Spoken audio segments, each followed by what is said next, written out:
Calling all beings, y'all. Let's get it. Put your hands together. Put your hands together.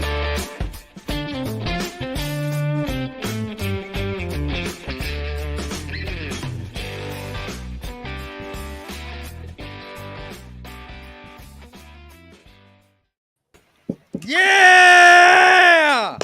Welcome back to Calling All Beings. I'm your host, DJ, along with my illustrious co-host that his arms is hurting because he's been flying all over the place since he was on UCR. Put your hands together for money, Nathan.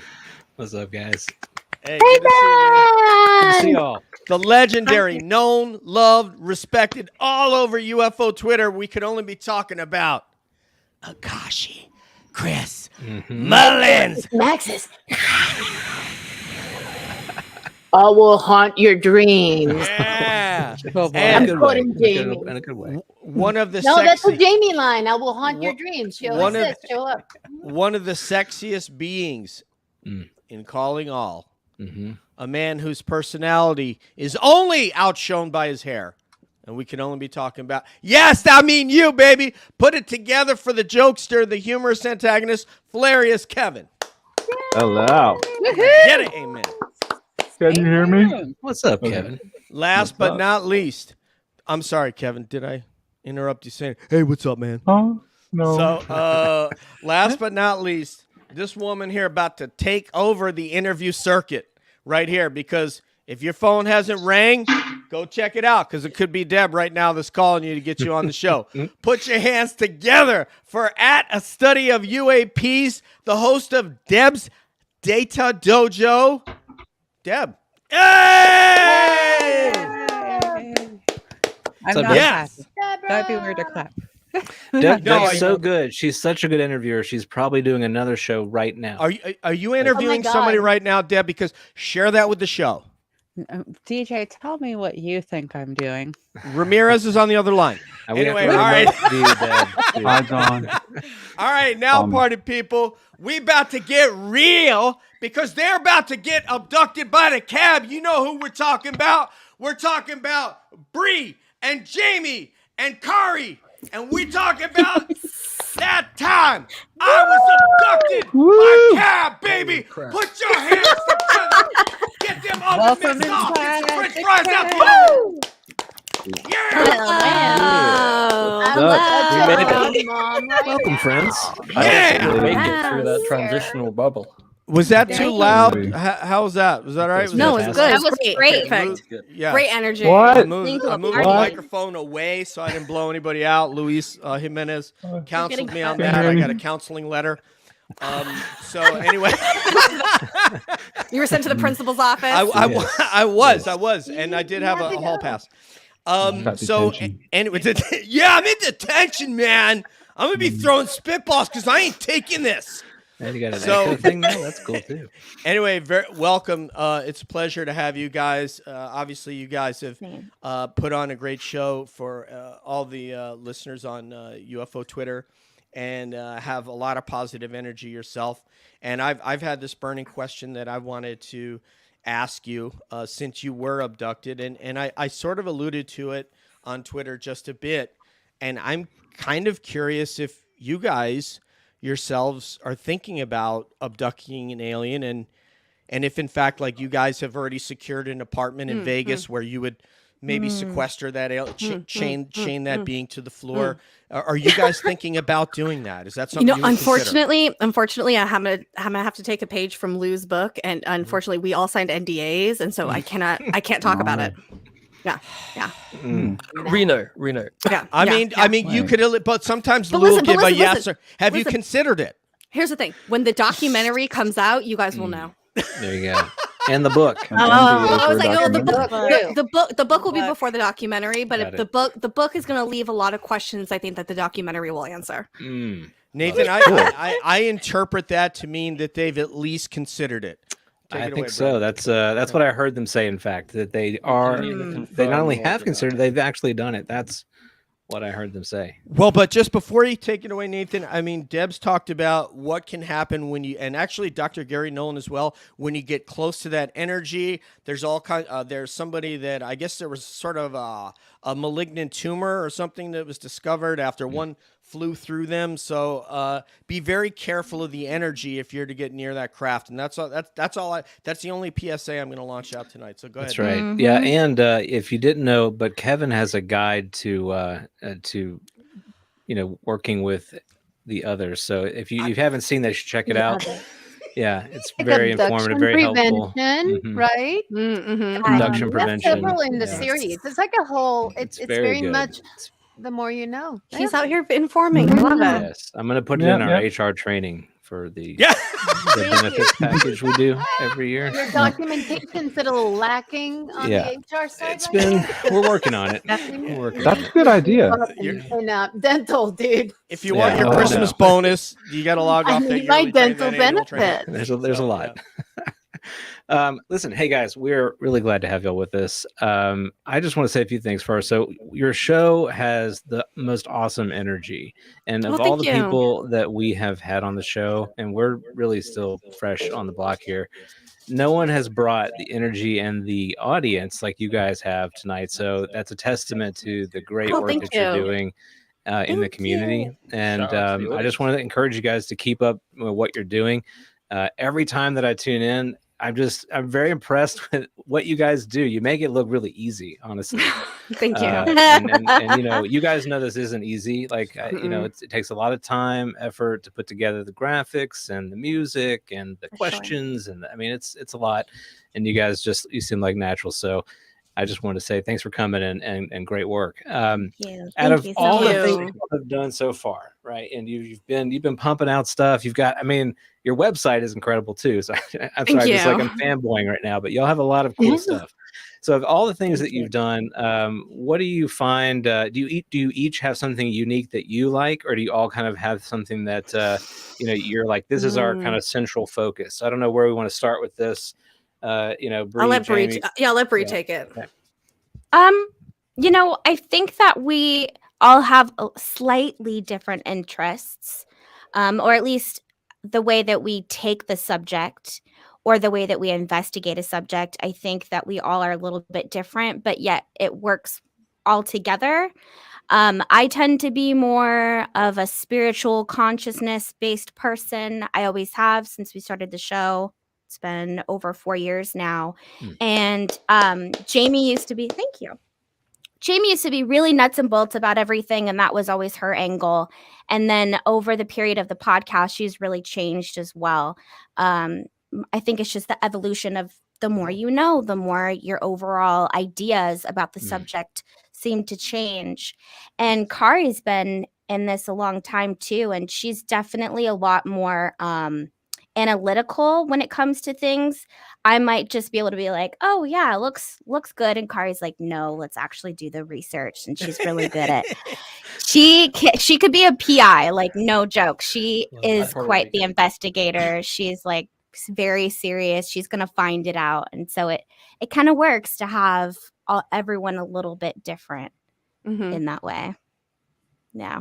What do you think? Yeah, and I was going to say kind of the same line. I feel like we're all really interested in this topic, but we all come at it from different aspects, and we're all good at different things, and we're also learning things along the way. When me and Bri first started 4 years ago, we didn't know what the hell we were doing. Like literally, she bought a microphone. She put it in her kitchen. We recorded our first episode and it sounded awful and it was echoey. And we're just kind of like figuring it out as we go along the way. And I think what's cool is the three of us can all teach each other new things, because like with Kari coming into the equation now, like me and Bri have really stepped up the things that we're doing too, because we want to be able to be on her level. Like we don't ever want to make it so that all of the responsibility falls on one person, but that we're all equally doing something and we're all contributing in an equal way. Definitely. That balance that enables it to lift, I think, as well. Yeah. So, Kari, what's been your takeaway with working with these two? The TikTok videos suck. Honestly, hater. Let's stop taking 5 times Never. screen recorded videos and passing them off on TikTok as No. thing. That's the culture we live in, though. Let's public service announcement for people like us that look into UFOs. We need people to actually put the details of the sighting on the video or in the description, please. Thanks for coming to my TED talk. No, I was going to say, it's really Akashi Chris's turn, but you've kind of intrigued me with your statement right there, Kari. Is there something that like you feel like is really missing that you seem very serious about the topic? Is there something that's really missing right now? Critical thinking. Yeah, I was going to say that's totally it. Wait a minute, yeah. what is that? Oh, I'm just kidding. No, I do that. I do that, Nate. I do. All right. So anyway, let's take it away, Akashi Chris. No, actually, answer. I want to save my time for a little bit later because I know the girls a little bit more, and I want to see it from a little bit different view, and obviously Kevin as well. But from a personal perspective, your humor and your knowledge really comes together. There's there's comedy that makes no sense, but then there's comedy that's smart, and what you guys put together is very complimentary, and it's entertaining, but you bring in the videos. You have an expert, which I'm dying to talk to. It's like you guys all have such a cool little. Is there such a thing as an expert in this field? Well, okay. I'm going to call seasoned you because veteran. Seasoned veteran. Yeah, there you go. There we go. I'll take it. Like a good steak. Veteran. There's a lot of Lots of seaseaning. So I want to give you time to give your story to these guys because we're gonna play a little game a little bit later, and I also want to let Kevin ask some questions. So we're gonna have some fun today. Yeah, absolutely. And I'll be sprinkling along the way because I'm your mom, and that's what I do. I know. Thank you, mommy. Mommy, love you. I love you. Love you, mama. Long story, DJ. I became mom at some point. Actually, when Bri had COVID. Yes, exactly when. Is she taking care of herself? Is she breathing? Is she getting a lot of fluids? And they started calling me Mama Soup Chris. and Mama Chris. Yeah, it's not Mama Cass because COVID had no chance against her superpowers. No, absolutely not. But they were hilarious. Well, we did. There was a moment. We did a blood ritual, is what we called it. We streamed for 3 hours and we made everyone pray for Bri's recovery. And you know what? Miraculously, like 2 days later, she was fine. So she was. That's true, actually. I'm gonna contribute it to the audience and all of our listeners and the people who watch us, because them putting those vibes out there, I think, genuinely healed her. The power of prayer. You came back quick. Yeah, I know. It didn't feel quick. It felt like a lifetime. Or I could not wait to come back. Or Bri, was it all just virtue of Flarius Kevin doing a little bit of a Jedi wave? How do you know that it wasn't Kevin all along? Do you know that? I mean, we don't. I don't know. He's got a background that looks like he could be right now. What's going on? I don't know, Kevin. You gotta show me like a little bit of magic Tool for me to album believe. cover. man, Kevin just froze me for like 10 seconds. I tried to move, and it was like, it wasn't sleep paralysis. It was like podcast paralysis. I don't know what you just did there, Kevin, but stop it, man. Talk to your doctor. Yeah. All right, I'm sorry. I've been frozen this whole time. Stop it! Sasquatch! Nobody noticed. I was frozen. Nobody noticed. Do you have a question, Kev, or are we going direct to Deb without even talking to air traffic control? Oh, Deb has a question. We can go to Deb if you want. When have Deb not had a question? It's true. Deb was born and Deb, she said to the doctor, "What are you doing? Why'd you spank me?" Go ahead. Okay, I guess I'll go to the heart of the matter. Although I have a very important question to ask later about the Dolphin King. So my question is, Jazz? Yes, okay, I'll just ask that one because it's so important. Yeah, just ask. Yeah, we love Jazz. How do we lure he's come on the show and he's still not following me on Twitter. How do I lure the Dolphin King? How do I get that? You know what? I'm going to tell you. We accidentally got was like, we accidentally got the dolphin love. He actually, like, I approached him, was like, hey, do you randomly want to come on our show? Like, we're kind of weird. If not, it's totally cool. And he came out of nowhere and was like, actually, I'm secretly a big fan of yours. I've watched all your shows. I've been waiting for you to ask me. Let's go. So we didn't even, it was kind of like an accident that he's like become our friend, and he's come on twice now, and he tells us every time that he wants to come back more, and He wants to come back. Yeah. I wish I knew the secret code to him, but like I think what Bri was saying, like you just got to be yourself, I think, because that's kind of what we did, and he was like into it. I know it, Jay. I already know the secret. I just want I want to share it with everybody because Please. Nathan may want to have them on liminal frames. You never know. Mhm. Smelts and sardines. So if you were to chum the water, get a bucket, There you go, chum there you with go. smelts or sardines, you're going to Right. see Jazz Shaw come swimming up. Yeah. It's true. Bottom Running right up. nose, Horseradish the whole nine- also. shooting Yeah. some, I think- some And the water horseradish, out of his yeah. spout, the whole 9 yards. Yeah. I just think Yeah. I'm not. Gotta be I'm not funny. Oh, I'm sorry. Oh, Our national anthem. it is. This is our Pledge of Allegiance. We do it at the beginning of every episode. Did you guys bring your glasses? Oh, yeah. Kara, you brought your glasses? Sorry. I'm looking for them. There Sorry, I was told I should do that whenever the spirit moves me. and I Whenever just did. that's Yeah, that random. is that's the spirit of us Amen. stuff. Mhm.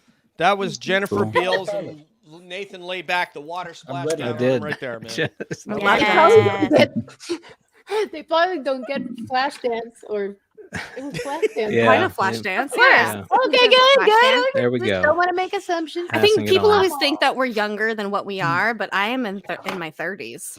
Oh my God! I am Are as you well. kidding me? You don't Me look it. too. I knew Wow. Me Yeah. too. So Nathan, much. My right? 30s, my whole Yeah. every Yeah. time people talk to us, I think they assume we're in our 20s, and I was like, I am old. I mean, not that old, but like I'm older than Careful 20. now.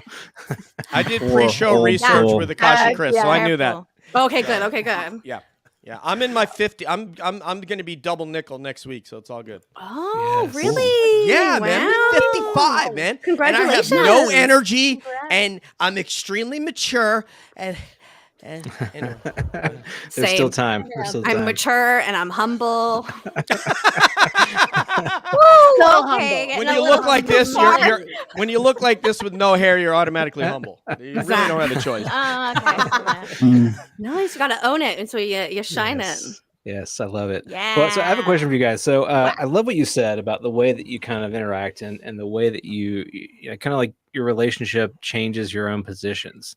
And I think that that's really interesting. And not everybody, kind of finds themselves in that place. A lot of folks that you kind of see in the community, they're just like they're in a single lane, and they're just driving down that lane, and they don't want to get out, and if anybody tries to say, hey, why don't you change lanes, they're like, no, I'm going to stay in my lane.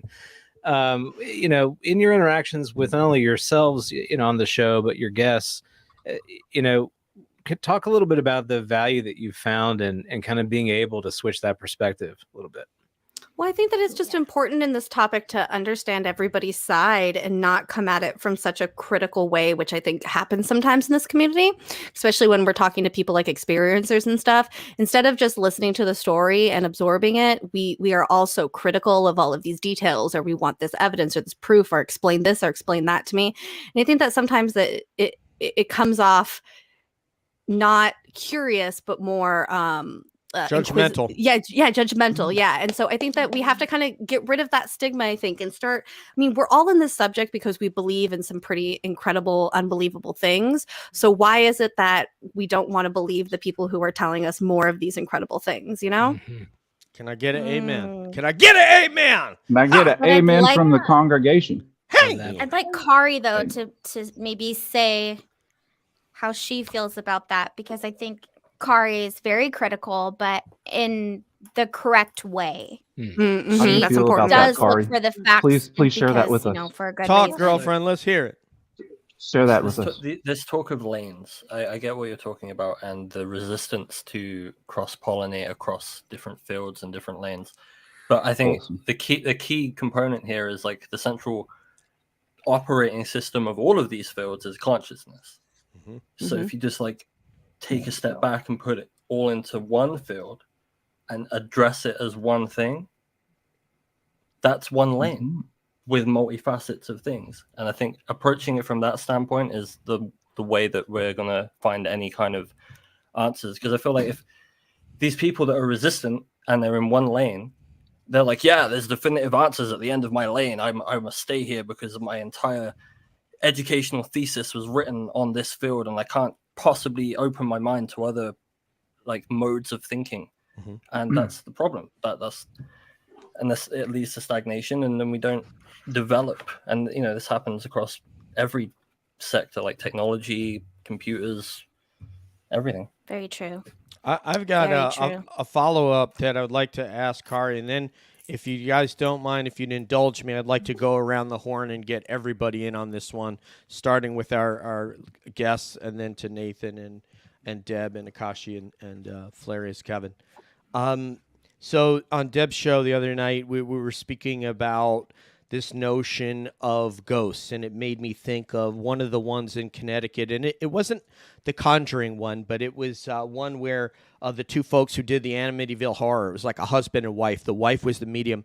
I want to say it's Warren is their last name. It might be Irene. Yeah. I can't remember. Yeah, her first Irene name. Warren. Irene, yeah, I think so. I think Ed you're and Irene. right. So Ed and Irene. And you see where in that incident, you see that the town sheriff is actually there, or police chief, along with the clergy. And at one point, whatever the energy was, grabs and slams him against the wall. And there's some sort of a demonic spirit that is reacting to those protocols, Nathan, that the clergy will use to exorcise the house, right? Yeah. Mm-hmm. And so I'm curious, Kari, if when you see that I have trouble, and you guys on the panel might be able to help me today. I have a trouble seeing the line there that connects that and the phenomenon that we would associate with a higher intelligence, a UAP, UFO, either extra or ultra terrestrial or interdimensional. Can you see that line, or do you feel like that's that sort of demonic presence? There's something different between those two things, or not? Again, it's just consciousness. So what would the spirit be? It's just disembodied consciousness. So whether that spirit is good or bad, I mean, that's up. It's on a case by case basis. But it boils down to it being like intent, like conscious intent. No matter, it could be a physical body, it could be some kind of other plane, an astral plane, some kind of spirit plane, but it's all consciousness at the heart of it, because it's all just emanating out. Mm-hmm. But the home, it's married to that home for some reason, whereas it seems like these other entities sort of go to these different places, but for some reason they're stationed in that home and they have an offense to you being in the home. And I'm not saying there's not I'm just trying to work through it. That's what I'm well, asking. I guess that would be a negative consciousness that's trapped in trauma, or there's any multitude of reasons why a spirit might choose to hang around if it did.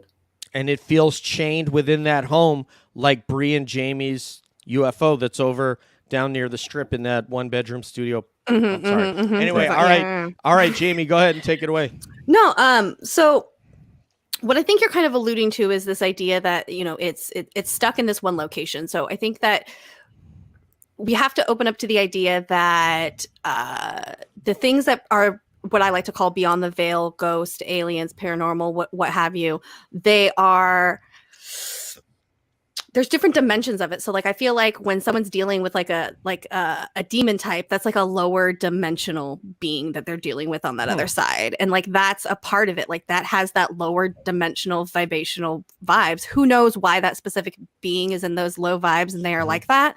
But I also think that it brings into question too, like, the idea of good and bad, because I think that we place a lot of weight on the idea of what is good and bad to us like humans. But I think that sometimes when you're talking about things on a cosmic scale or behind the veil, how are we to say what is good or bad in those scenarios? Because we're not looking at it from their perspective. So like when we go and we take a dolphin out of the water and tag it with a tag, we are technically traumatizing it in some way. But it seems like to us, why would we apologize to that creature? We're trying to help it. So what if it just so happened that it seemed like this weird violent thing that you didn't understand, but the reality is it wasn't violent or negative, and it was actually something to help you, and you just don't consciously understand that.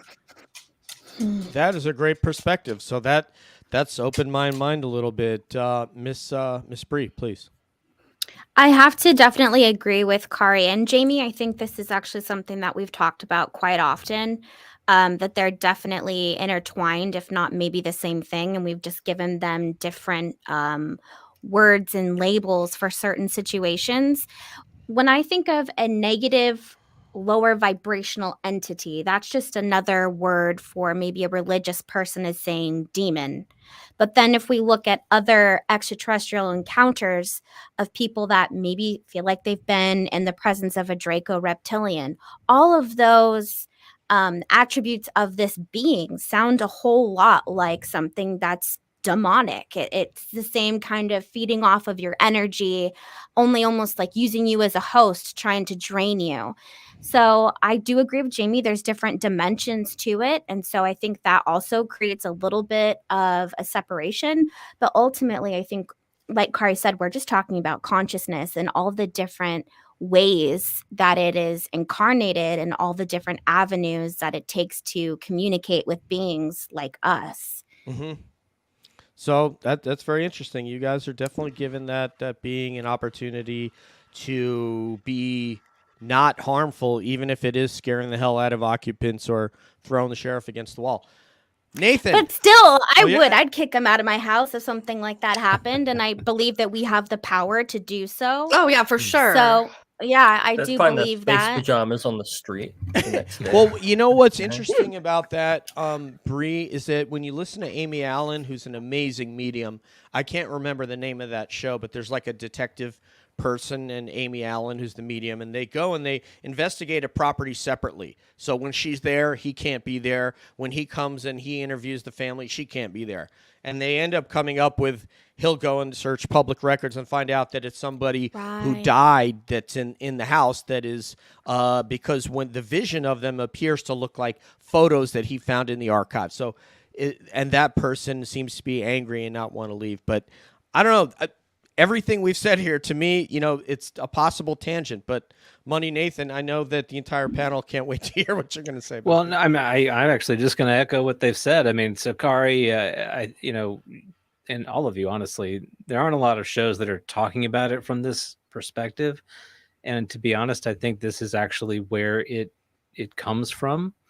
We need to work out what the kind of the details are. But part of it is this, right? Our symbology and our models of reality that we all are pretty used to, like they're pretty steeped in like materialism, like our scientific progress, totally in materialism. We're used to sort of working in a world where we take a lot of things for granted, a lot of the ways that we go, oh yeah, that's true, like that's normal. All of that stuff is stuff that we kind of forget. We were born into that. We arrived in the world, and some things were already assumptions that everybody kind of agreed on, and they just got passed to us, and they're kind of part of the air in which we breathe. This topic and the paranormal and all of it, when you come at it from that unifying perspective, consciousness is really the only thing that can encompass all of these different phenomena. And so we really need a better language to understand all of these aspects through that lens. And I just would love to hear more of your perspectives on, kind of how it operates, what is the relationship between consciousness and science as we understand it. Where do you think this is going? Where do we think it needs to go in order for the public to be at a place where we can talk about the sort of wide spectrum of things that are happening here? I think you said what you were just kind of explaining, how we're just born into things just being this way. It's all programming, right? Mm-hmm. So I do truly believe that one of the things I think we need to do, and I'm almost positive my other two girls would agree, that we need to break the line between what is considered paranormal and ghostly and the alien world. They seem to, or they do for sure, intertwine. And I think we're talking about the same things most of the time. And instead of having two different camps, we should marry those together and bounce off of each other our different situations that we're in or data that we're getting when people are going on investigations. I mean, there's so much that is so similar.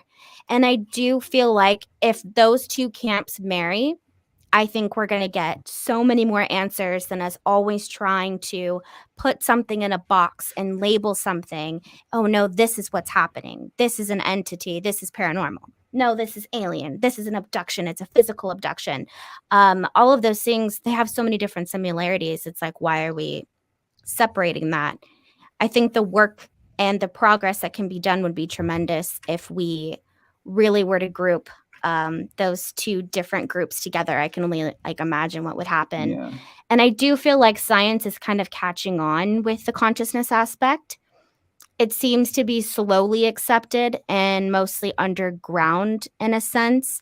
I think it's going to take more people, more scientists that are willing to put that materialism, like you're saying, on the line and say, let's just throw that out for a minute. Let's dip our toes into something that we think is strange, but really it's just a different kind of science, right? Just because we can't always touch it and taste it, it's a science. Well, it's like the same thing like when we tried to understand gravity, right? Like we didn't understand it. We had to change our science in order to understand gravity. We had to create new equations and things. So why are we not applying that same thing to the phenomenon? Like that would be the logical next step to go forward. We still don't know what it is. We just know that it's here.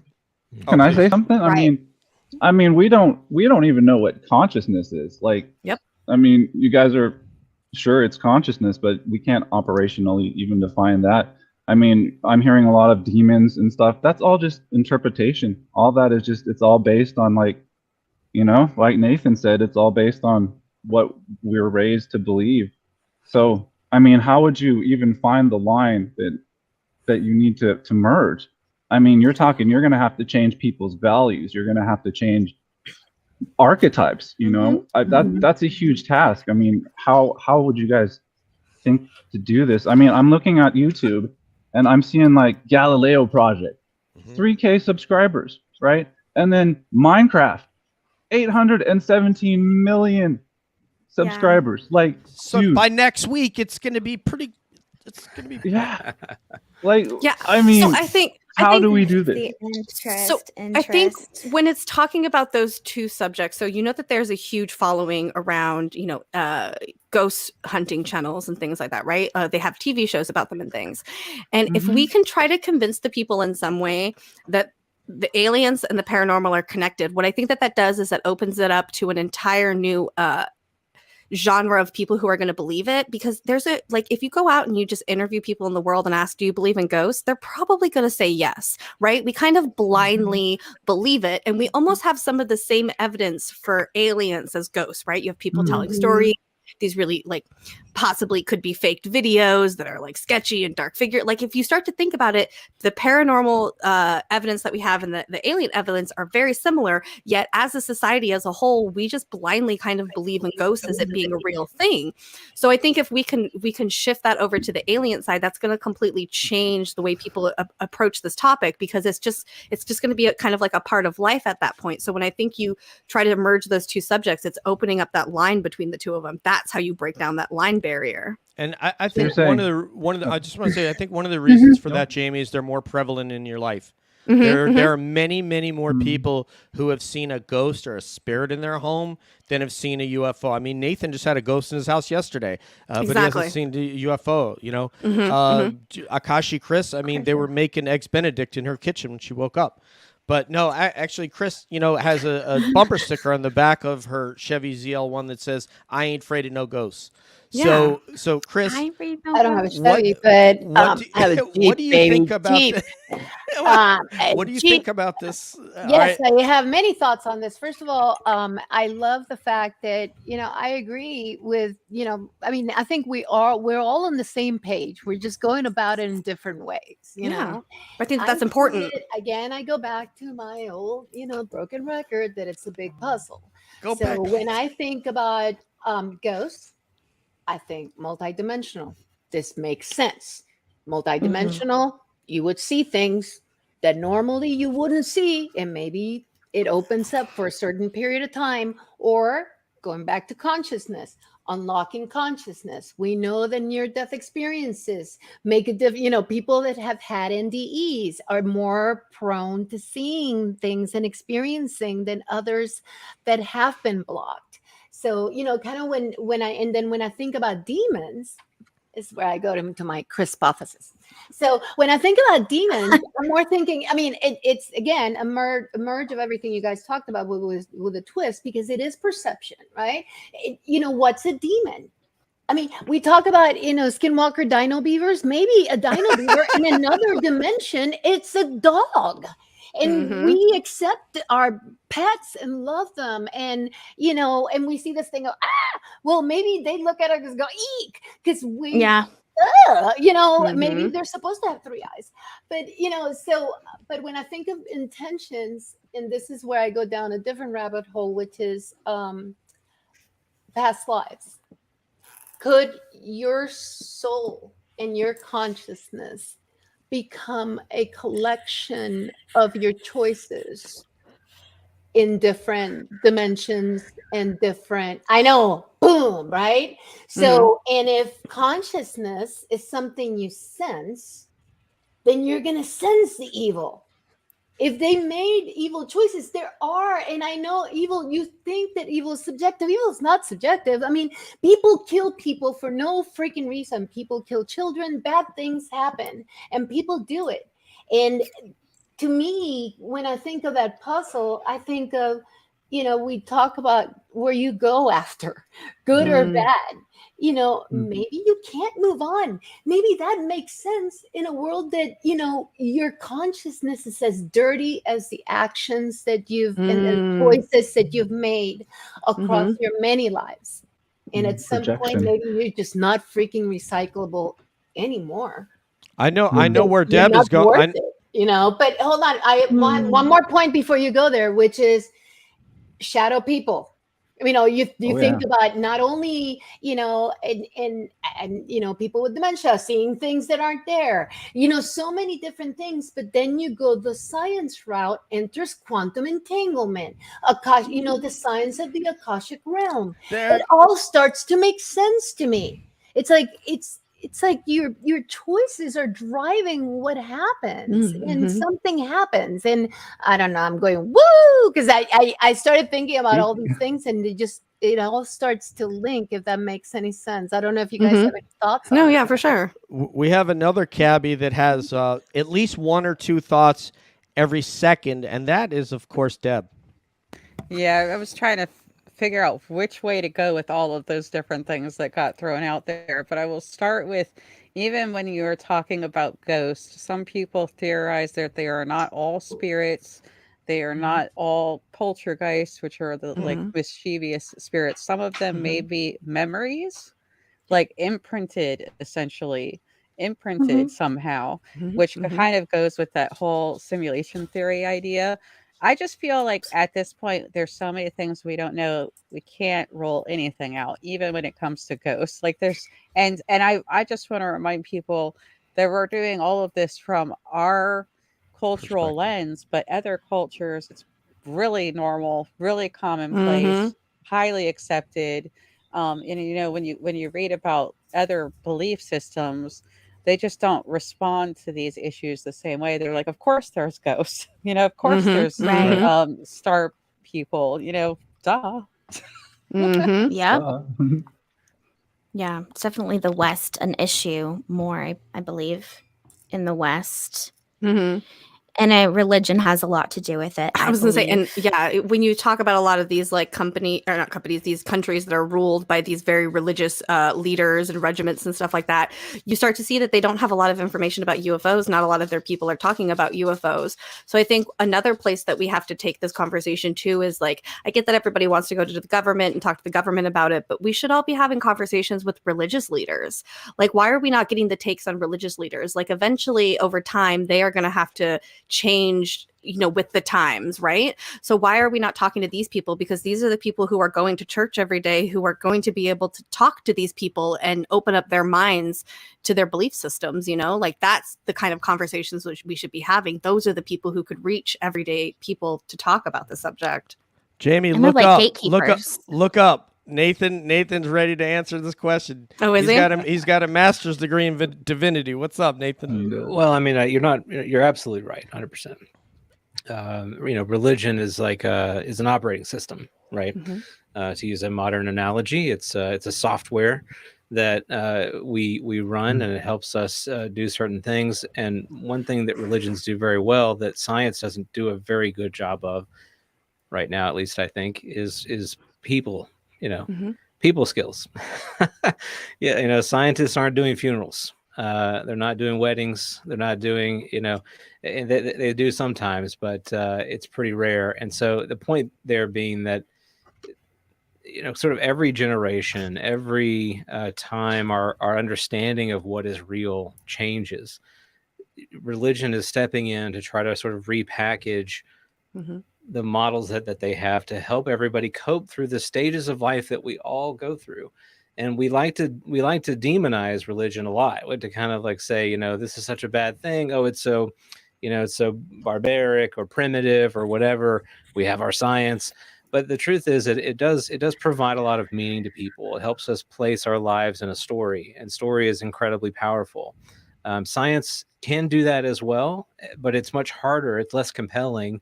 At least we haven't quite gotten to a place, I think, where most people, at least in the West, feel the same sort of comfort with science that they have felt with religion. But we could get there, and I think we should. I think there should be a kind of a merger of these worlds, if you will. And then to come back, one of the things I just want to say, to come back kind of what we've been talking about with consciousness, everything that we experience happens in consciousness. So everything that we call material that is appearing in the world is happening in our brains. Okay.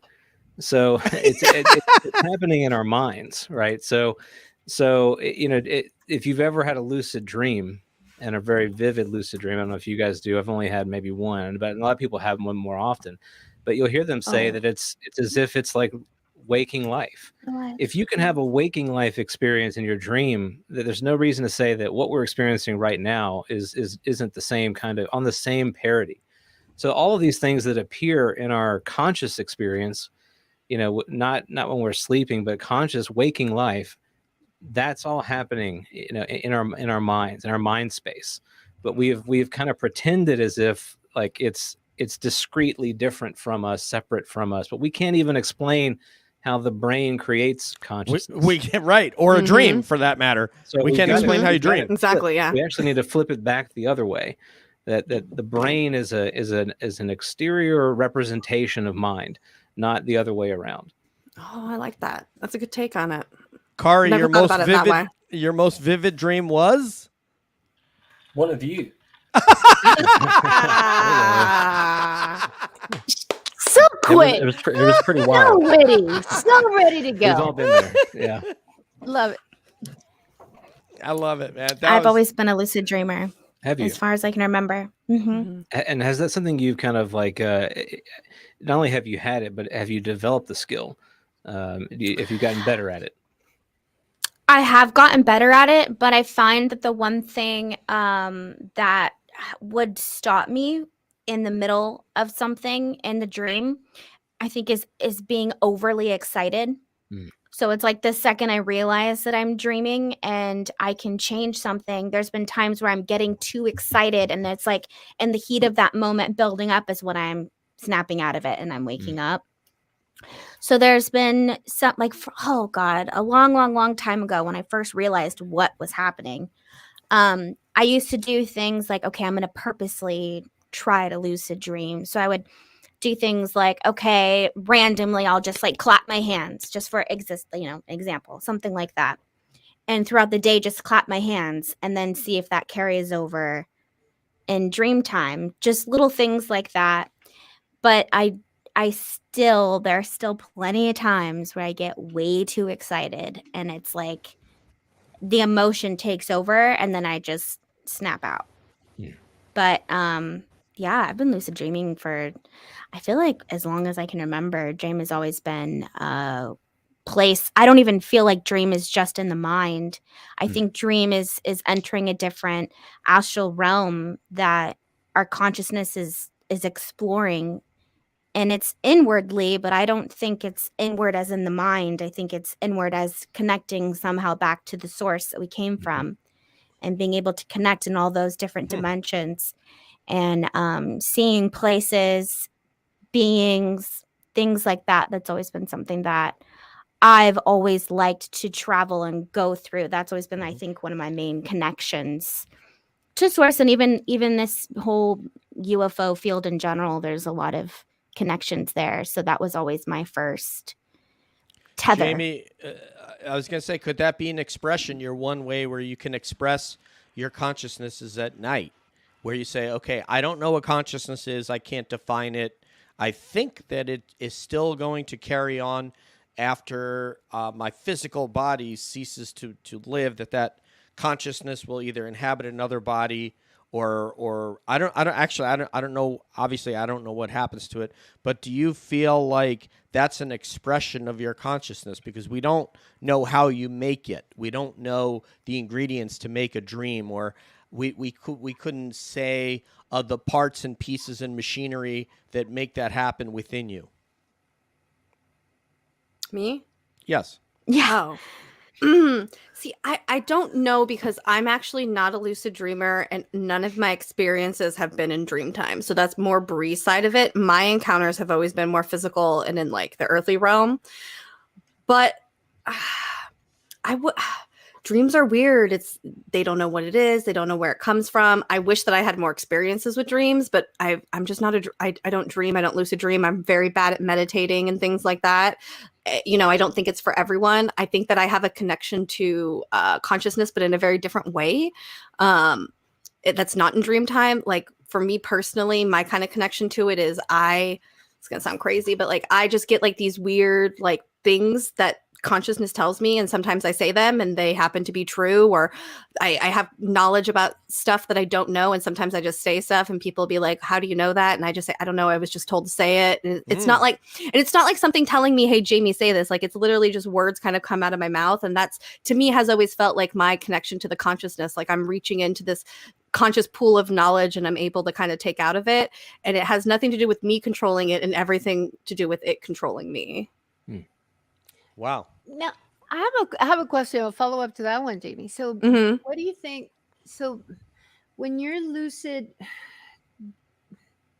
is there a difference between regular dreams? I think there's different types of dreams. I think for sure. It's based on how busy your mind is.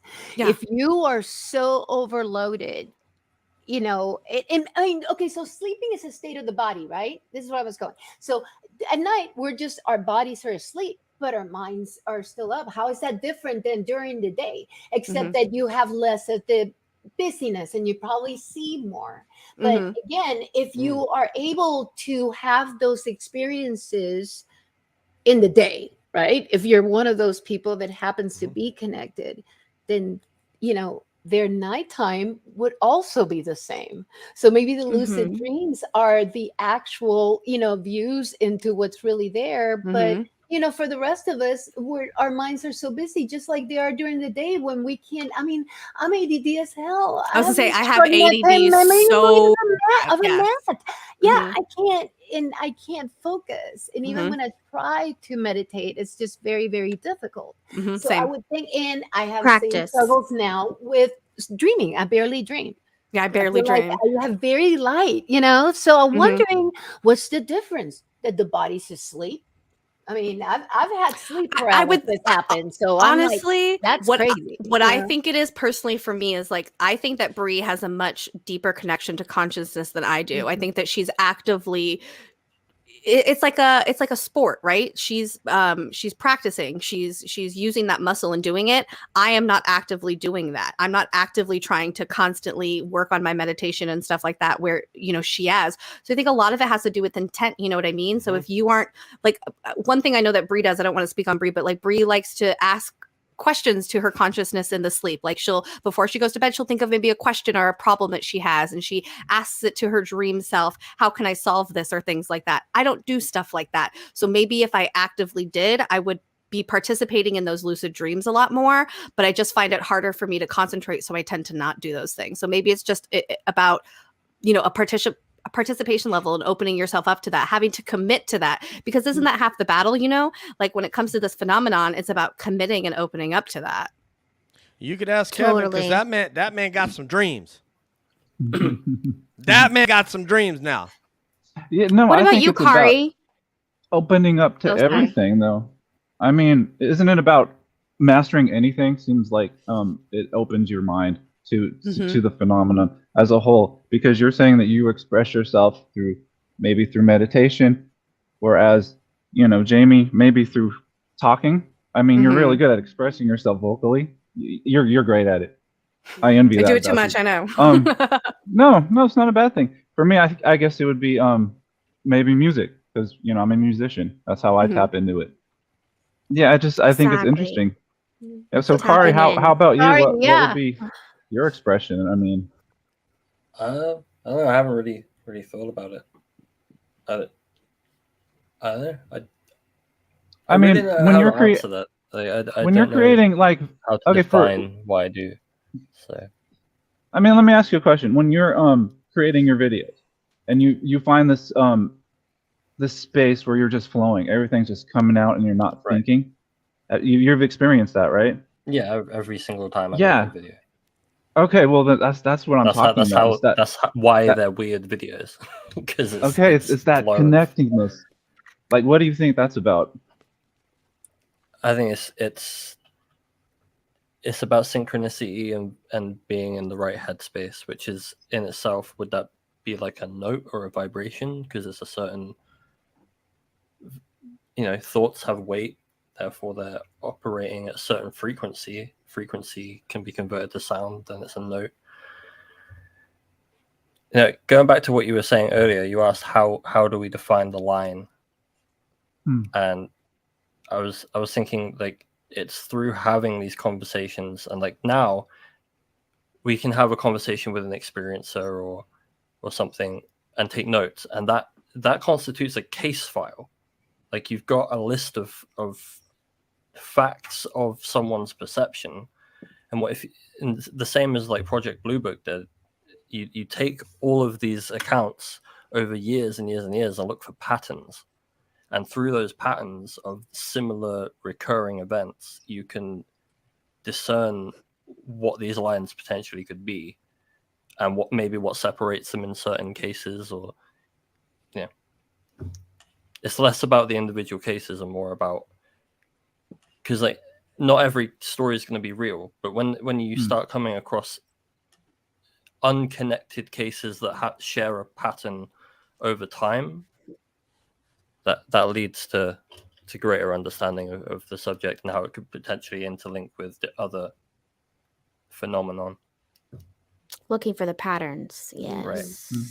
But in terms of flow, I know I got a bit off topic there, but the feeling about flow is just it's hard to explain. I just kind of go, oh, that'll work, and then it gets into a snowball, and then the next thing I know, I've got a 10-minute meme. It's patterns. Yeah, think about it. It's all interconnected patterns.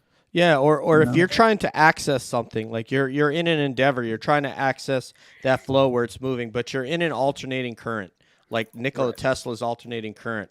But then that line, that sine wave gets smaller and smaller, and now you're in like a direct current, almost like Thomas Edison's direct current, and it's flowing right from your brain to your fingertips, and it's coming together, and it's no longer a sine wave, but it's just a direct current. And maybe that's the flow state. Maybe. I mean, it's kind of a conversion process, because I quite often I'll know what it's going to be, and then I can plot it out in my head what I'm going to do. Because sometimes it's not like I'm sat at the computer when I have the idea. So I can do it in my head, and then when I get there, it's very easy for me to just go, because I've already plotted out in my head. But it's still that kind of, it comes out in a way, like through, like I make the joke like, oh, I just click buttons, but like it's through the intent of clicking the buttons that the art happens. So it's tapping into something. Is the art the clicking, or is the art the thoughts that make the click happen?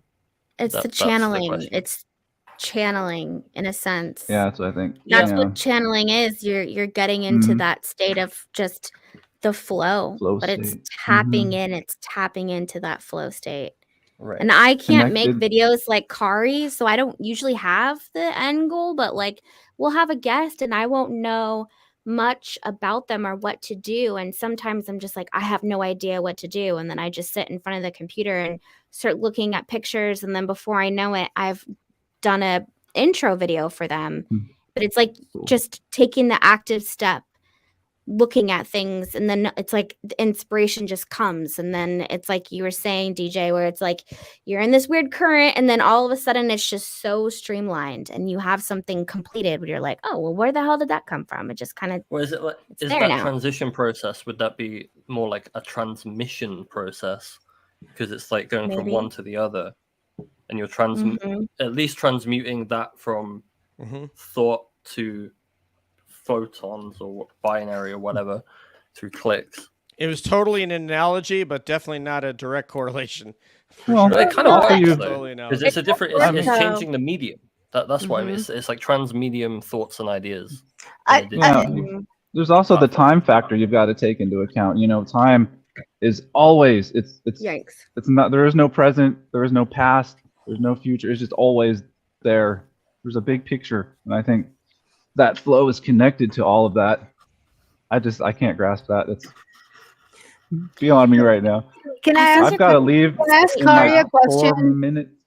Yeah, we're gonna go through final questions, but go ahead. Yes, ma'am.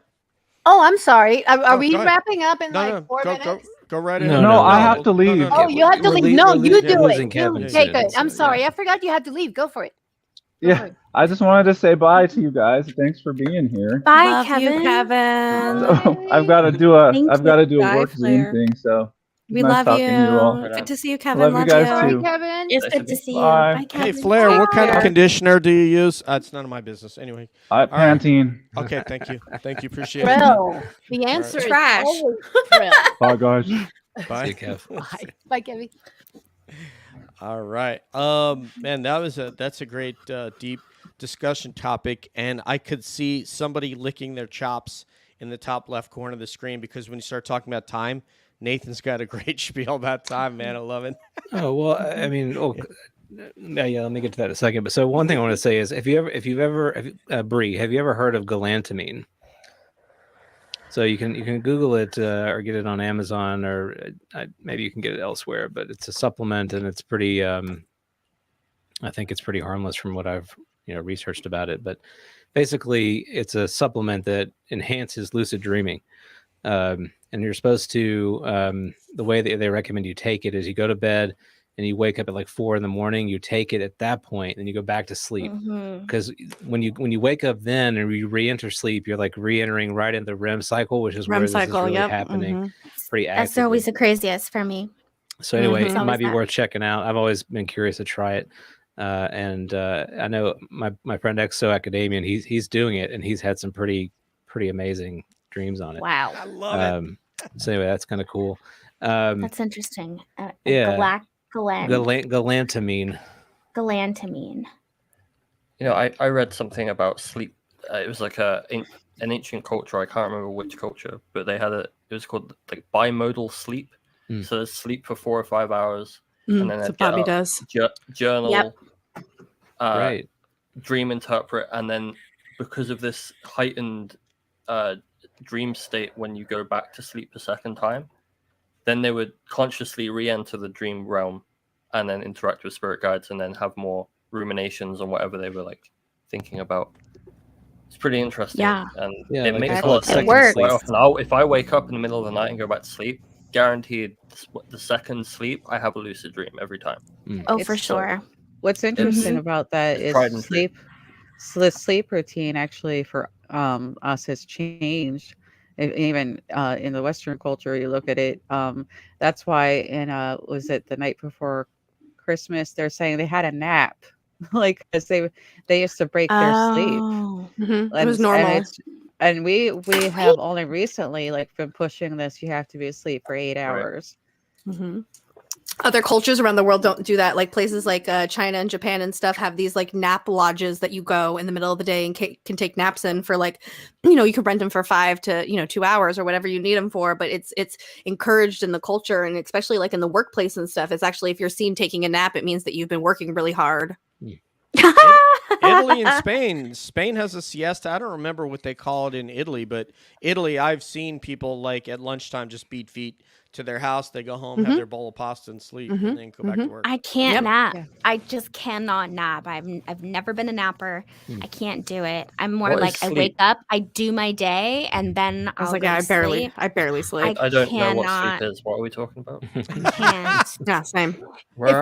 If I nap, I wake up and I'm so confused that I hate napping because I'm like, is it daytime? Is it morning? Is it nighttime? Where am I? I wake up confused. You wake up and I'm like, you're like, it's up for the rest of the day. It's 2097, and it's where am I? Yeah, multi-dimension. I get these like bad thoughts, like you're being lazy. It's the daytime. There's things that you should be doing. Get up. It's like those are the voices I hear when I think, should I have a nap?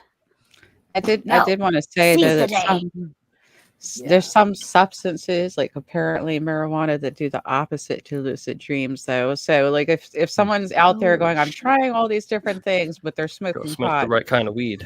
To be fair, I smoke a lot of the devil's lettuce, so that's probably why I don't dream. Yeah. So do I, and I dream all the time. So yeah, I think maybe it depends on the person, but I think that maybe some people have actually used it for PTSD for that reason, to nullify dreams. There's smoking weed to get stoned, and then there's smoking weed to like fully activate the plant in a shamanic sense in terms of meditation. So yeah, different levels of it. Guys, I'm feeling something right now. Just real quick. Yes, fucking Jerry. Yes.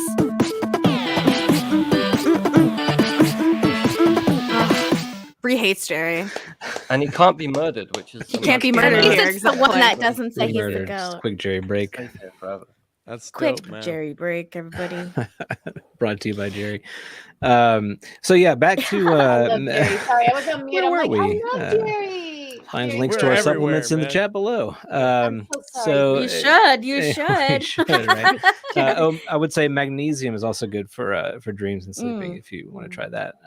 That's probably more popular. But so programming, I want to come back to that. Programming is like, I think most people aren't aware of the fact that we are super programmed, like from when we're born to when we die.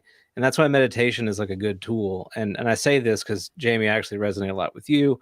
I'm not a great meditator. I like doing it, but I'm not good at making it a practice. So I'm really trying to get better at making it a practice, because when I do it, I really enjoy it. But meditation is basically an escape from this kind of programming. And that's similar to what we were talking about earlier about doing something intentional. So when you're creating music or art, when you're meditating, you are breaking that programming, and your intent is focused on something else. And that's, just as you said, it is a muscle. It is a kind of thing that you have to work on and strengthen. And I believe that if we did that more often, and it doesn't have to be purely this kind of Eastern meditation that I think we got a little hung up on that. And I'm not saying it's bad. It is great, but it can be a lot of things. Just doing something intentional that is associatively creative has a power to it, and is sort of tapping into the sort of root of consciousness, which is which I would agree we are all a part.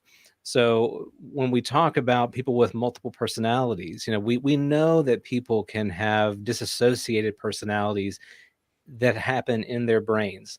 So much so that a person can have a disassociated personality that can't see. And when they go into that personality, they literally, the part of their brain that's associated with sight is turned off.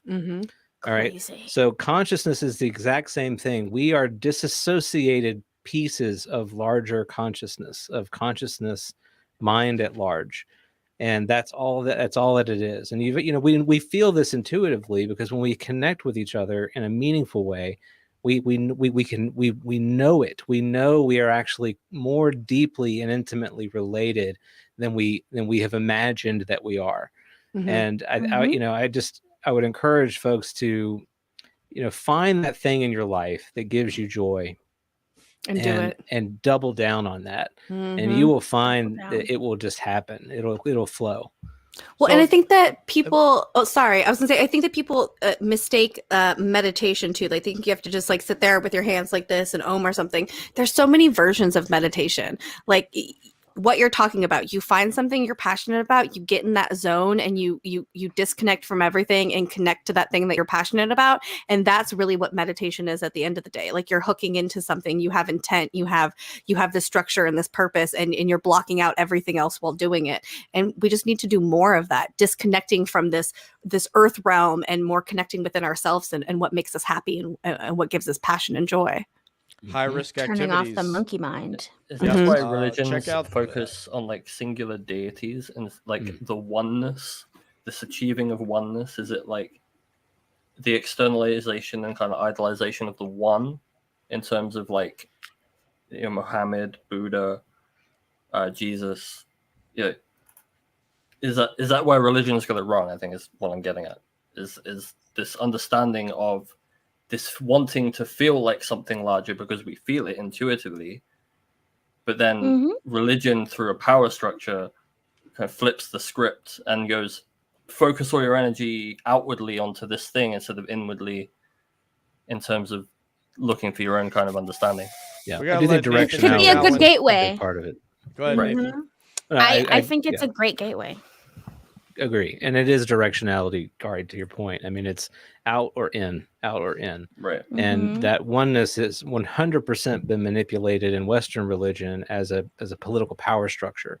You know, you have an alignment with the one, you have the power, you're the priestly class, you're the king who can speak to the priests, and you know, like you make the decisions, right? But in Eastern traditions, it is more inwardly focused, and that is a flatter, sort of communitarian structure.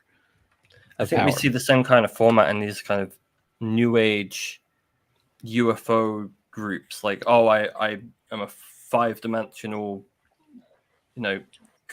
person, communicator to aliens for Earth. Celestial. It's the same kind of like same kind of structure. Where they come take to me, Messiah. It's I am the throughput of this information. You can't find it anywhere else. You can't look within and find it. You have to come to me. Pay me $333 to find out more.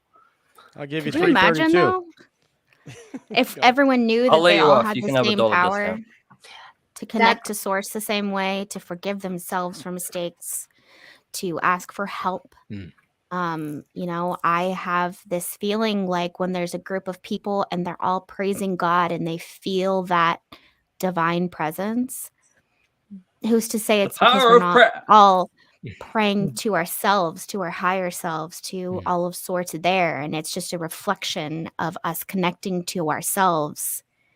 But because it's such a tangible feeling, it feels like, oh, this is the only way. When in reality, I feel like it's just because we're all celebrating something special, which is just sentience. It's the divine force nature in all of us. Isn't it the collective? Isn't it the overall collective?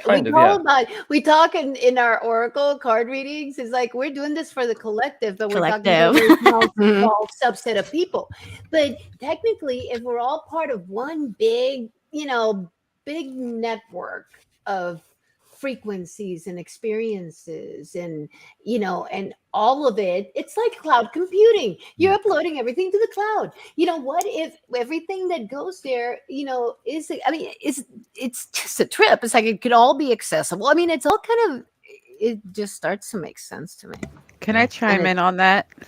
Yes, please. I'm beginning to suspect that some of that is not so external, like other plane, or as some people think, coming from another dimension. But some of it may actually be internal, like we're in our DNA, and we just kind of unlock that, like that collective consciousness piece. It seems like some of that's just kind of coming out from within.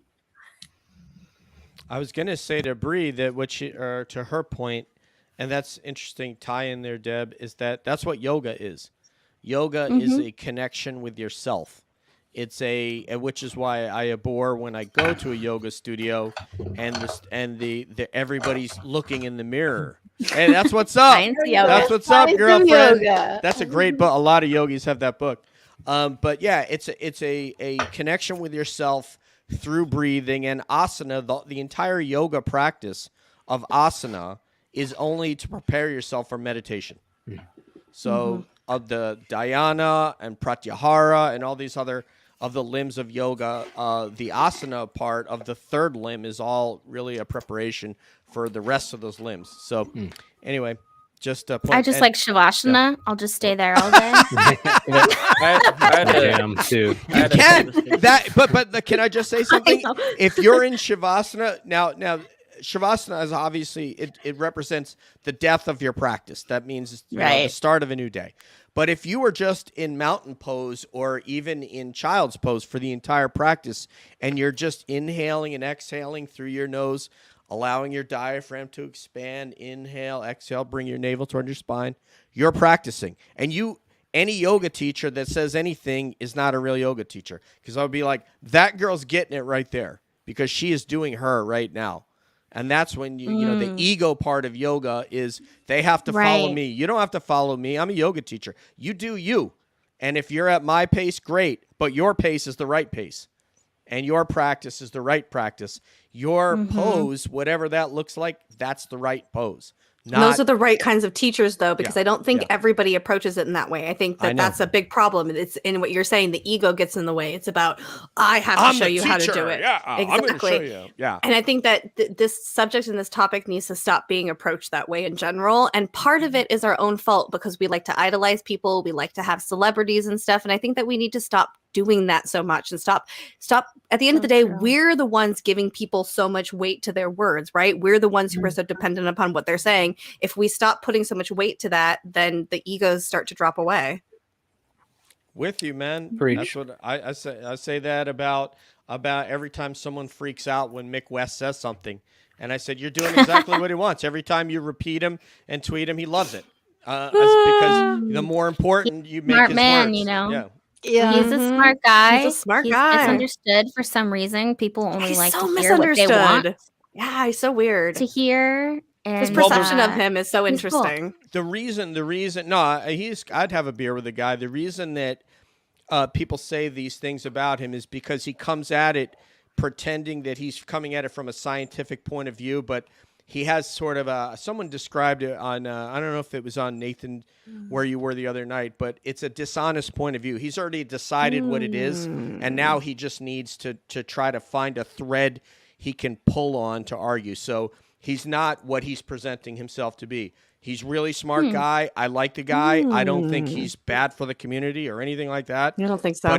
But he's not honest in the way that he approaches the topic. He has a debunked brand that he must put forth and keep. He did say some things yesterday. So we had him on Butt Stuff yesterday, and he surprised me. He definitely gave good feedback. But he did say some of them were UFOs. Yeah, he did UFO things. Some of the videos. So I will say he didn't debunk everything, and I was convinced he was, and he didn't.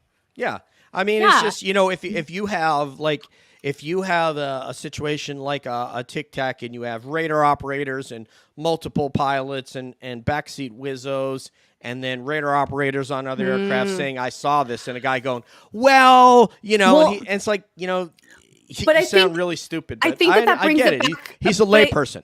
I think that brings it back to the beginning of our conversation, though, of we have to be less critical of these people who are experiencers and just trying to tell your story. Like, sometimes it's not, I get that people want facts and they want evidence and stuff, but sometimes it's really not about that. Sometimes it's just about hearing their story and not having to analyze every single thing that they say. That's a good point. And those guys are experiencers. While Dave Fravor does not talk about PTSD nor Alex, Kevin Day definitely does. Sean Cahill definitely does.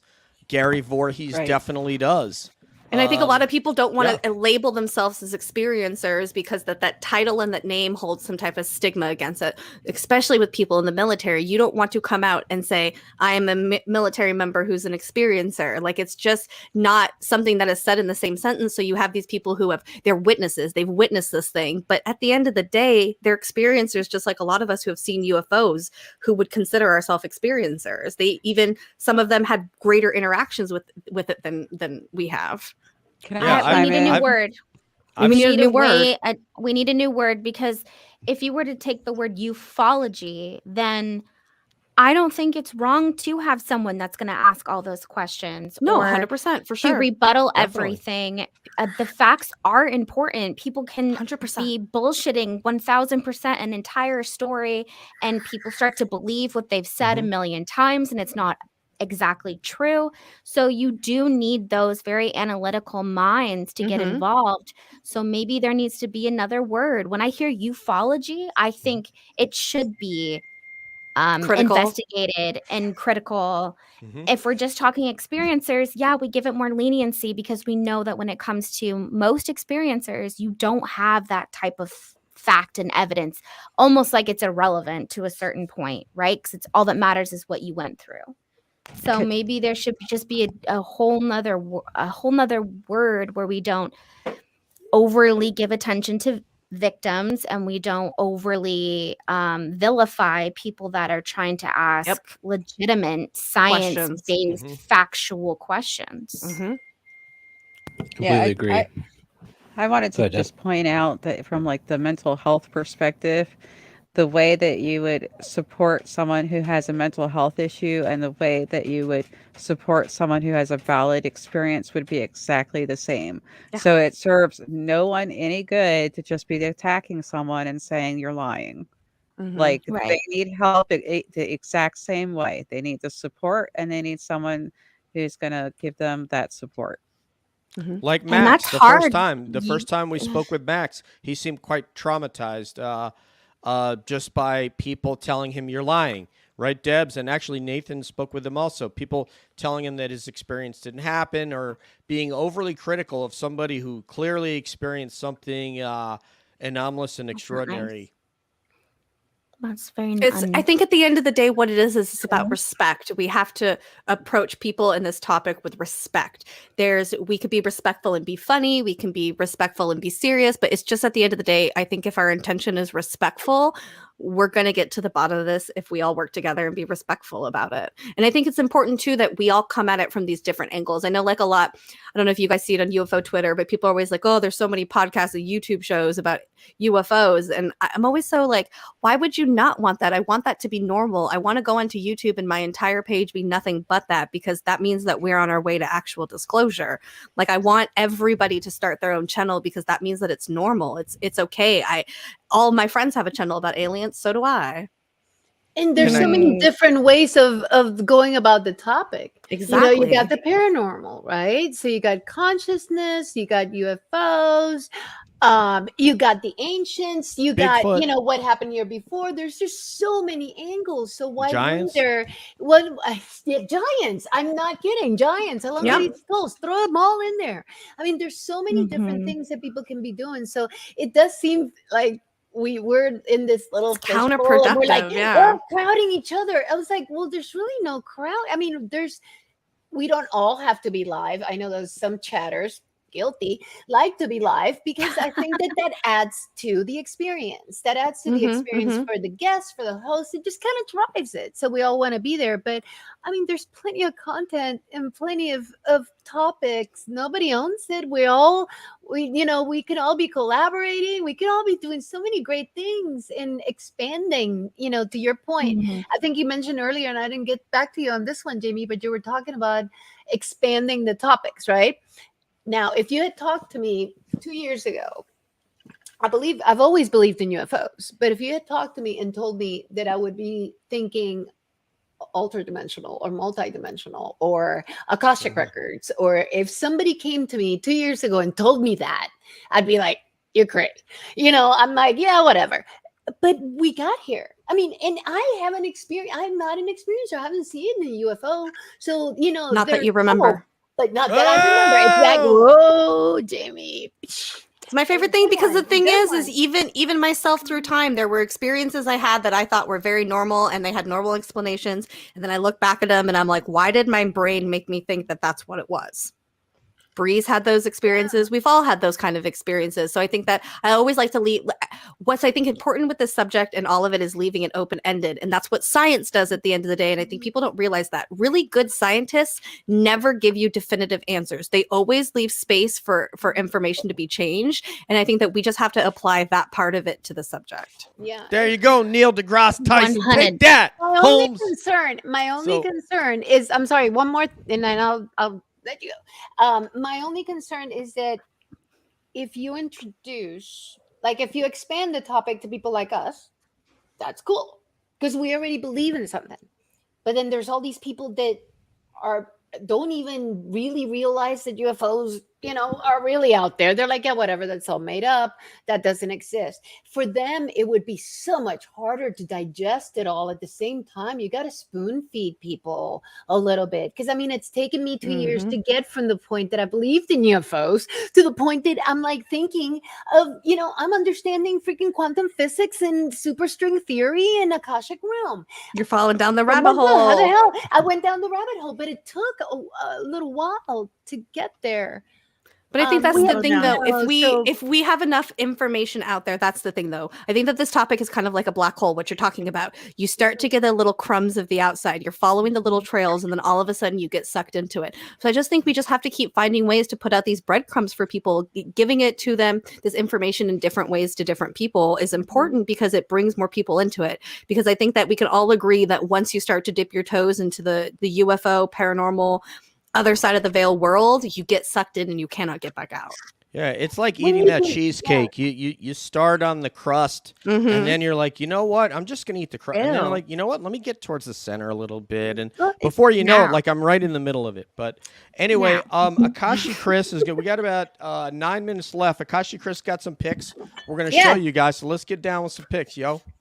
I'm going to some picks, share, or do you want to pick? Actually, we're gonna play a little game. Let's put it up. Let me know if you want me to put it up or you want to put it up. Yeah, can you go ahead and put that? Can you say that with like a weird? You want to play a game? Thank you. So we're gonna play a little game today, kids. Let's play a game. I love it. Totiwaba. I love it. I know that sounds bad. Somebody reverse cowgirl. Exactly. What is reverse Totiwaba? I'm still trying to make her. Abawati tot. Abawati tot. Abawati tot. Like Star Wars shit. Abawati tot. I want to show you guys some tips. Focus, girls, focus. So I'm going to show you some pics, and I want your expert opinions. Okay. Just like you do on your show, UFO no, UFO yes. This is not necessarily UFO, but I want Kari, your opinion. So, Kari, you go first. Are your glasses clean, Kari? I need your glasses to be very clean. Okay, ready to go. Go ahead and go to the. So these are different pictures out of the same experience. So pick one.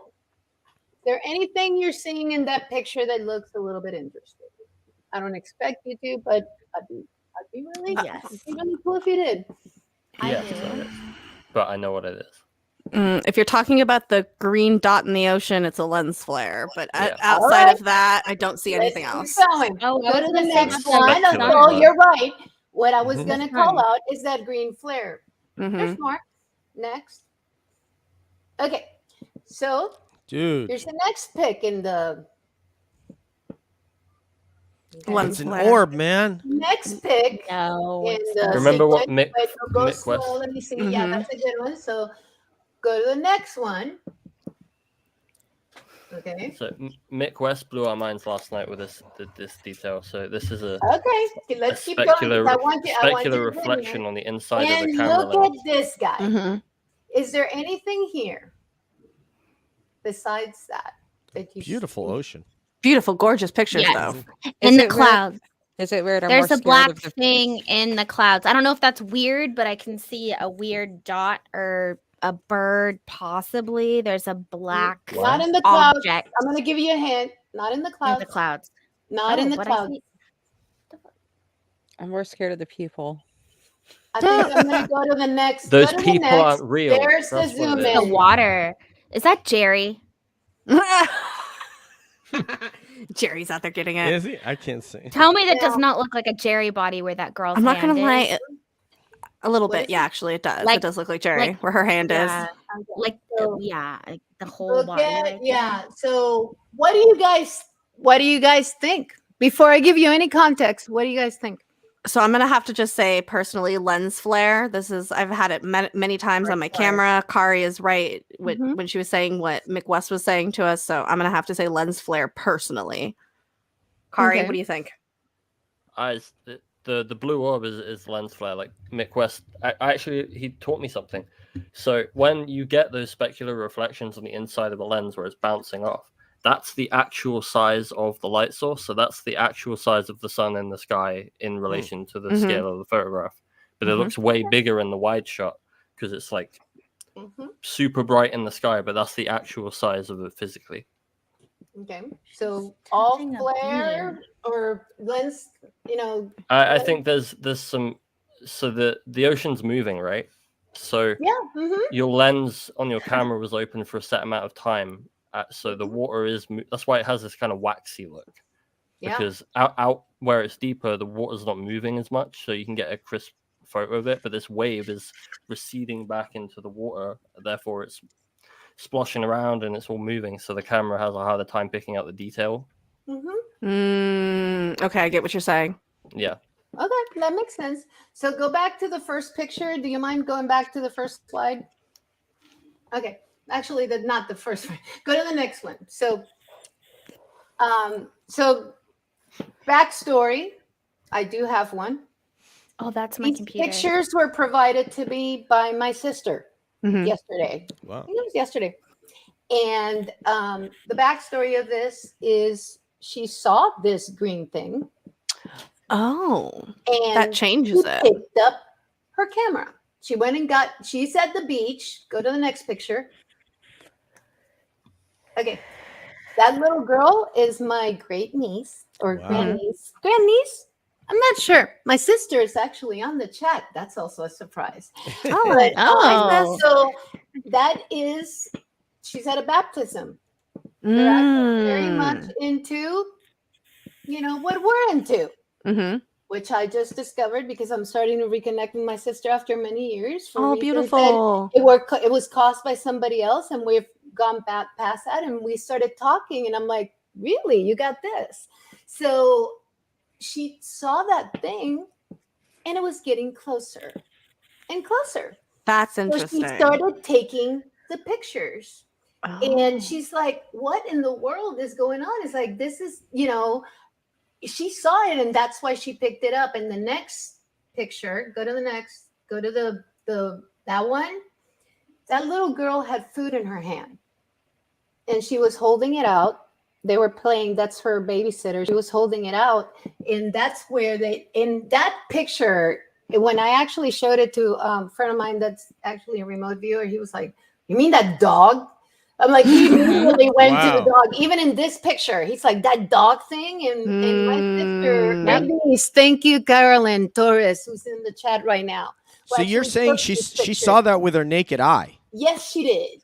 That's crazy. There you go, Mick. Lens flare in the eyebrow. This is what I call the mind fork. Wow. I'm telling you, that's why I thought that was Jerry right there. It looked like a whole Jerry body. She I mean, she took these pictures herself.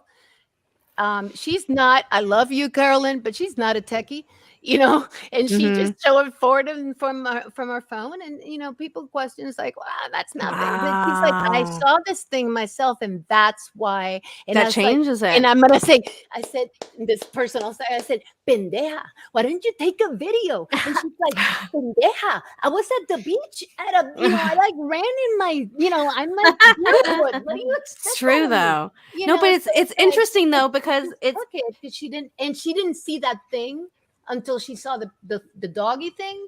She didn't see that until she saw the picture. Yeah, it's And- interesting and- too because I think it kind of brings to that point when we were talking about with the experiencers earlier. It's like even if an experiencer tells you a story that I was at the beach and I saw a green orb, and you say, "Oh yeah, sure," and you say, "Okay, well I have pictures, let me show you," and then here we are all immediately. That's a lens flare. That's a lens flare. I know. And so we're assuming that okay, you didn't see it. That's just a lens flare on the camera. But I'm Right. sure your sister knows for a fact that she saw it, and that's that weird line of like. I don't know, when people always ask for evidence of things, it's like we give evidence and then nobody believes it. Right. That's a good my point. That was Mhm. all I wanted Well, to I bring think up. Yeah, no, it comes down to 100%, I yeah. have point to know with the camera, story, right? and I know my sister. You know, Mhm. I've been. She has talking no to her reason for to a while. lie to make it No, up. she has no Yeah, reason to obviously. lie. Yeah. And Yep. on top of it, I find out I have this thing all of a sudden for oracle cards out of nowhere. My father, I just found out from her that he left oracle cards, Wow. and I didn't Awesome, man. know. You and That's Priscilla, amazing. man, And you can get down. pendulums, and my card today actually mentioned pendulums. Hmm. And every single day, my card is telling me something, and I told her, and she's like, "Dude, you don't know. My what was it? Is it your grandson, Kellen? Is a medium. I didn't know any of these things. Yeah, I know. Okay. I'm sending moonology to someone, but yeah, I got Starseed Oracle. Ooh, beautiful. Shaman's Dream, and I got Mystic Martian. I just started getting them, and I'm like, I got my quartz, and my sisters are like, dude, because you're one of us. You know, yeah, I actually saw it in the lens, and then looked, and there it was, and she's like just taking pictures. That's crazy. Should I pull a card to end the show? Yeah, pull a card. Yes. Okay. Yes. Ooh. This Love a is card So it was a pull. dog, not a Sacral chakra. Jerry. Ooh, sacral chakra. Okay, tell me Oh, about that okay. one. It says the frequency of the sacral chakra, the orange flower of life, supports our ability to flow with our desires and stimulates our creative power to manifest success and abundance in our lives. It's the second to lowest one, I think. Wow. I Yes, think sir. there's one. That That's flow really again. there that- cool. yeah. Your root is underneath it. Yep. Right. Yeah. Root chakra. Yeah. Wow. So yeah, I need to do more work. Who was talking about chakra today? Gorgeous. Mhm. Saw Good that. orange. I like the Are you, orange. Kari, That's you a pretty. yogi, man? That's a really pretty card. That's too. why I because am a the human. sacral, So Are you? the Are sacral that you? sits concludes like our episode reverse. of Reverse Totiwaba. I love Thank that. That was you. great. I Thank wanted, you for I that. wanted I to appreciate tell you that. about the little flip, you know. No, Can it's I great. You That was know, awesome. Can I say, especially when you Kari, got the that makes total backstory. sense because we've been talking about a lot of things today that's like on the precipice of possible existence or where we're going. And the sacral chakra, that's like the birthing place, right? Because that's Mhm. where our sex organs sit. That's where we are talking about conjuring the flow birth of and new life. It's the flow, but it's also the birthplace of ideas. life, Mhm. ideas. And that's kind of what we've been talking about here on the stream today. So I feel like that's kind of Perfect card to crazy pull. and Apropos. very To say the serendipitous. very least. Mm-hmm. Yeah, you guys are a lot of fun. And what a great mix. FBI, this is a That's right. sting. Put down the microphone. Put down the microphone. We've infiltrated. You have been disseminating illegal information. I am from Yeah, Temporal it's- FBI. Temporal special. You're busted, Temporal son. FBI. You're Incredible. busted. Go, dude. Girlfriend, Everybody run. I appreciate you guys. You guys are an awful lot of Thank fun, you and this so is much. a very interesting group. A great mix of personalities, and it Can I reminds say me one of. thing, DJ? Well, My sure. sister, she's the one that was talking about freaking chakra. She's on the Slack. She's on the chat. The Another chakra, yogi. The card that she just mentioned. Right on, that you man. just What- met- yeah, that What's she her just- name? Let's say hello. Carolyn Torres. Carolyn Torres. What's up, homegirl? Hello, Carolyn. Yeah. She's You so got cool. you got other yogis I'm in the sorry house. to Actually, interrupt we're you. all I'm like- yogis. She never. This is her first time on these chats, so Bonus I just Oh, wanted to say hi. welcome. Dynamic. We are all yogis up in this Dynamic. joint. So Lovely. that was really Look at dope. that. Nathan, Thank you, Spirit. I just That's want to say awesome. thank you guys. I have really, really enjoyed this show today. Me too. Thank you. And you guys deserve every ounce of attention and viewership and popularity Aw. that you get. Oh, thank you. Thank you. And I just want to say too that I really appreciate the way that you put your unique spin on everything. and I know you've gotten some flack for some of that all the time.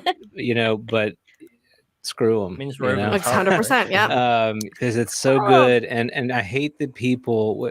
This is this stuffy Victorian, sort of residue that we all deal with, and I just applaud what you do to push that, and challenge people to recognize that we're all bodies, and that's okay, and we're going through this, and we're experiencing things, and you validate people, you set the table for people to share with you and open up with you, and to be critical, so it's you do that in a very powerful way, and I'm really grateful that you guys are in this community.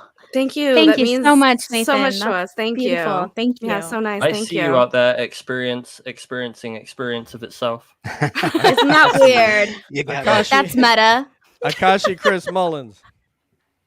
This has been such a pleasure, and I knew it would be. I knew. I've seen you guys in. It was funny because people sometimes don't get it, and I totally get it. And you guys speak to so many different types of people, and you guys you're funny because you tell me, it's like, cover your ears, mom's here, everybody shut up. I'm like, hey, I've lived. I'm not that innocent. But We're just here to live. I enjoy you guys looking the fact that you go through those videos with such detail, and you really evaluate, and you bring people in to talk about it. And those are the types of things that we need to, how you said TikTok sucks? Yeah, because every time you go out there, the videos are like totally ridiculous. I was telling people, it's like, dude, you have no idea what these people do with these videos. We splice them, we dice them, we evaluate them, we look at the metadata. I'm like, we don't just take whatever videos and just go with it. We're actually very hard to impress. So we are critical, and you do it with fun, and you do you, and I love that about you. Thank you. Love you, Mama. We love you. I am such a I love you. mom. But I'm a cool mom.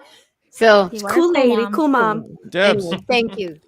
Yeah, so a couple of things. Obviously I've watched your show, and I feel like it's like a breath of fresh air. It's just like a really cool environment. I think it makes people put their guard down, which probably means you're going to get some things from people you wouldn't normally get in another interview kind of style. Like they just want to chill with you and talk, and it's like everyone's just hanging out and they're just letting things out that they might not normally say, so I think that that's got to be appreciated.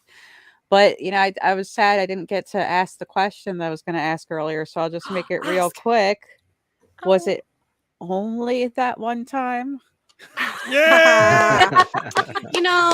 The name was my idea. I told Bri this was the name of our podcast, and that's what we were going with. And my whole idea is it always starts every time we have conversations. It always starts, well, there was that one time. And for us, it always, well, there was this one time I saw a UFO, or this one time and so we kind of birthed the name That One Time I Was Abducted, because it was, we were making a statement of, we are experiencers. And not just seeing UFOs, we've interacted with them, and we want everyone to know it, and we're going to talk about it. Kind of sounds like a campfire too. So that one time. Exactly, like a place to gather and have stories and stuff. Yeah.